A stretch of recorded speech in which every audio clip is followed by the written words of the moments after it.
4 जानेवारी. नाम कसे घ्यावे? नाम कसे घेऊ हे विचारणे म्हणजे पेढा कसा खाऊ म्हणून विचारण्यासारखे आहे. पेढा कोणत्याही बाजूने खाल्ला तरी गोडच लागतो.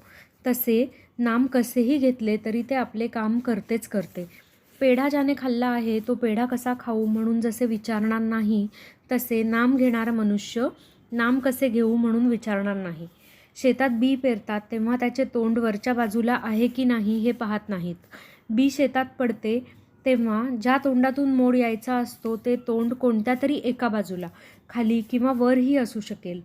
पण जेव्हा मोड बाहेर पडतो तेव्हा त्याची दिशा मुळात कोणत्याही बाजूला असली तरी तो वळण घेऊन जमिनीतून वरच येतो.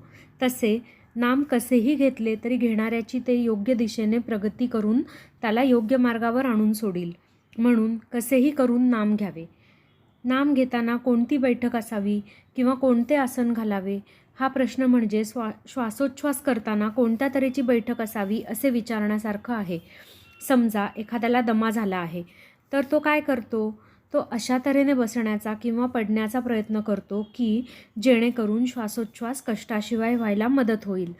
म्हणजे श्वासोच्छ्वास सुलभ रीतीने कसा चालेल हे त्याचे ध्येय असते आणि मग त्याकरिता देहाची बैठक कशीही ठेवावी लागली तरी चालते.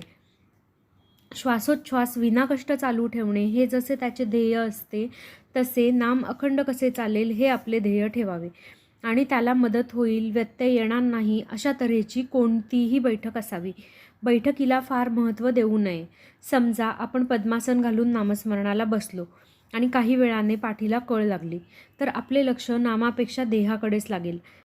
म्हणजे नाम घेता घेता देहाचा विसर पडण्याऐवजी देहाची स्मृतीच वाढल्यासारखी होईल. म्हणून नामस्मरणात खंड न व्हावा हे ध्येय ठेवून त्याला अनुकूल अशी ज्याच्या त्याच्या प्रकृती धर्माप्रमाणे कोणतीही बैठक ठेवावी. भगवंताच्या नामाला शरीराचे कसलेही बंधन नाही. हेच तर नामाचे महात्म्य आहे.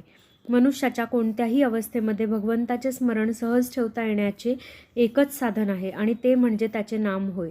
पण देहबुद्धी अशी और आहे की त्या निरुपाधिक नामाला आपण काहीतरी उपाधी जोडतो आणि त्या उपाधीवर नाम घेणे अवलंबून ठेवतो.